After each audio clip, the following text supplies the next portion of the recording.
अगर आप गुरुग्राम में रह रहे हैं तो आपने ये देखा होगा कि अप्रूव टाउनशिप्स के अंदर भी बहुत सारी इरेगुलरिटीज़ चल रही हैं, जैसे कि जिम का होना, रेस्टोरेंट का होना, ऑफिसेज का होना, 1 BHK रूम, पीजी सर्विसेज होना, रेजिडेंशियल एरिया में एयरबीएनबी जैसी कमर्शियल एक्टिविटीज़ का होना। मतलब क्या ये रेजिडेंशियल एरिया में अलाउ है? नहीं, ये बिल्कुल अलाउ नहीं है। यहाँ टाउन एंड कंट्री प्लानिंग द्वारा बहुत एक मेजर ड्राइव चलाया गया जिसमें बहुत सारी ऐसे प्रोजेक्ट्स, ऐसी बिल्डिंग जहाँ कमर्शियल एक्टिविटी हो रही थी उसको रोका गया, कई हद तक वहाँ सीलिंग ड्राइव भी किया गया।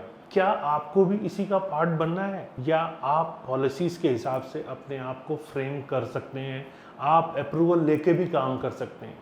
तो आज मैं आपको बताऊंगा इस वीडियो में कि क्या क्या रूल्स एंड रेगुलेशंस हैं, कैसे आप और कौन कौन सी एक्टिविटी आप रेजिडेंशियल एरिया में कर सकते हैं गवर्नमेंट से परमिशन लेकर, वो मैं आज आपको पूरा इस वीडियो में बताने वाला हूँ। अगर वीडियो पसंद आएगा तो लाइक करके, कमेंट करके मुझे ज़रूर बताइएगा, और अगर आपको इन्फॉर्मेटिव लगा तो आप सब्सक्राइब भी कीजिएगा। चलिए शुरू करते हैं इस पूरे डिटेल्ड वीडियो को। नमस्कार, मैं हूं प्रदीप मिश्रा। प्रॉपर्टी मिश्रा शो में आपका स्वागत है। यहां हम आपको प्रॉपर्टी और प्रॉपर्टी मार्केट की हकीकत बताते हैं। नो बकवास, डायरेक्ट काम की बात। चलिए शुरू करते हैं। अब पहले समझते हैं कि पीजी जो चल रहे हैं वो एक्चुअल में क्या लीगल है या नहीं है, कैसे आप रेजिडेंशियल को पीजी में कन्वर्ट करके इसे लीगल बना सकते हैं। गेस्ट हाउस या बोर्डिंग हाउस आपको रेजिडेंशियल प्लॉट्स के ऊपर अलाउ किया जाता है, लेकिन इसकी लिमिट 500 स्क्वायर यार्ड है, मतलब 420 स्क्वायर मीटर या एक कनाल का एक सिंगल प्लॉट। यहाँ 2 प्लॉट क्लब करके भी अगर 500 स्क्वायर यार्ड हो रहे हैं और ऑनर सिंगल है तो भी इस पर परमिशन मिलती है। लेकिन क्राइटेरिया ये है कि एग्जिस्टिंग या फंक्शनल सेक्टर के अंदर हो और वहाँ सर्विस रोड भी हो। लेकिन ये भी आपको यहाँ क्लियर कर दूँ, यहाँ कोई मैक्सिमम लिमिट नहीं है कि एक सेक्टर में हम इतने ही गेस्ट हाउस या बोर्डिंग हाउस के लिए आपको अलाउ करेंगे। तो आप पीजी अगर चला रहे हैं तो आप इसकी अप्रूवल ले सकते हैं। इसको और डिटेल में अगर आपको समझना है तो मैंने ऑलरेडी इसके ऊपर एक वीडियो बनाया हुआ है, आपको मैं नीचे डिस्क्रिप्शन में उसका लिंक दे रहा हूँ, आप वहाँ जाके इसकी डिटेल्ड वीडियो दे सकते हैं कि कैसे आपको पीजी की परमिशन लेकर आप कैसे ऑफिशियल वे में, लीगल वे में आप अपना काम कर सकते हैं। लेकिन अब मैं आपको बताने जा रहा हूँ ऐसी कौन कौन सी प्रोफेशनल कंसल्टेंसी सर्विसेज हैं जो आप रेजिडेंशियल एरिया में कर सकते हैं, जिसकी आपको बाकायदा गवर्नमेंट परमिशन देती है।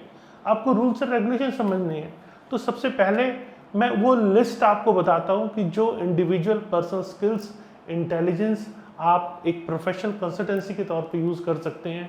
उसमें सबसे पहला नंबर है डॉक्टर्स, लेकिन विदाउट नर्सिंग होम। यहाँ ऐसा नहीं है कि आपने पूरा नर्सिंग होम ही बना डाला। लॉयर्स, टैक्स कंसल्टेंट, आर्किटेक्ट लेकिन without studio, contractor consultant, chartered accountant, company secretaries, property consultant, tourist guide, ये सारी एक्टिविटीज़ आप इन एरियाज में कर सकते हैं।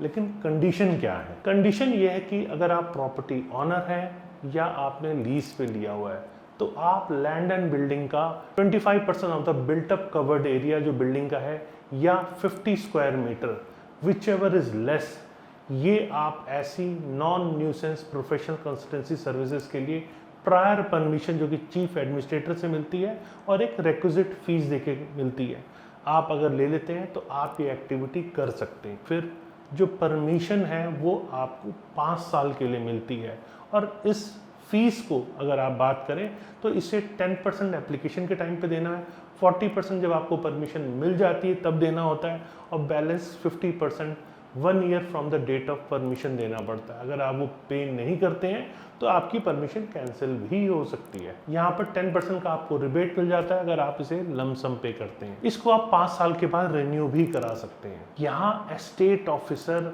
जो कि HSVP का है या उस कंसर्न्ड अथॉरिटी में जहाँ आप अप्लाई कर रहे हैं, वहाँ पर आप अगर अप्लाई करते हैं तो with in 30 days of fulfilment of requirement के बाद आपको अथॉरिटी को परमिशन देना ही पड़ेगा। मतलब अगर आप रूल्स एंड रेगुलेशंस के हिसाब से कर रहे हैं और सारी फॉर्मेलिटीज़ पूरी कर रहे हैं तो आपको ये परमिशन मात्र 30 दिन के अंदर मिल सकती है।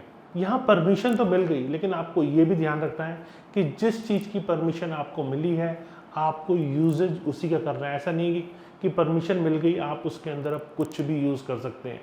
पहली चीज़ परमिशन जो मिली है, दूसरा एरिया जितना परमिसेबल एरिया है उसी के अंदर आप ऐसी एक्टिविटी कर सकते हैं, लेकिन ऐसा नहीं है। परमिशन आपको 50 स्क्वायर मीटर की मिली और आपने पूरी की पूरी फ्लोर या पूरी की पूरी बिल्डिंग ही कमर्शियल यूज़ में कर डाली, तो ऐसा नहीं है। यहाँ ऐसा करने पर आपकी जो अप्रूवल है उसे अथॉरिटी कैंसिल भी कर सकती है। अब आपको मैं बताता हूँ कि अगर आप ऐसी non nuisance professional consultancy services के लिए अप्लाई कर रहे हैं तो आपको क्या क्या डिटेल्स देनी है। आपको name of the applicant, premises number, size, sector, urban state, details of built up area, copy of approved building plan जिसमें वो एरिया मार्क किया हुआ जहाँ पे आपको कमर्शियल एक्टिविटी करनी है, मिक्स लैंड यूज एक्टिविटी करनी है, वो एरिया मार्क करके आपको देना है। यहाँ आपको ऑक्यूपेशन सर्टिफिकेट की भी कॉपी साथ में अटैच करने की ज़रूरत है। यहाँ अपने प्रोफेशन की डिटेलिंग भी आपको देने की ज़रूरत है और किस टाइप के एंटिसिपेटेड विजिट्स आपके यहाँ होने वाले हैं ये भी आपको एप्लीकेशन के अंदर देने की ज़रूरत है। साथ में